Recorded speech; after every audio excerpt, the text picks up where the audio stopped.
ukona kusabusi phezulu komzimba wethu no. Indlela zebhawa azahanjwa, indlela zotshwaleni azahanjwa, indlela zetototo azahanjwa. Akusahanjwa esiwuleni hayi, akusahanjwa kuma boyfriend hayi, akusahanjwa kuma girlfriend cha, ngoba impilo isintsha kuKristu. Lalela ngutshele uthi umbhalo khathesi uThixo uthi singabuyisi kwenze. Uhamba njani? Uphila njani? Uhlala njani? Impilo yakho injani?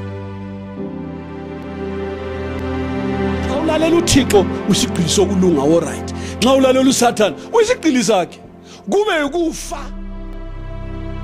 Yesaba uThixo awusoze wone, ungesaba abantu nxa bengekho uzakona.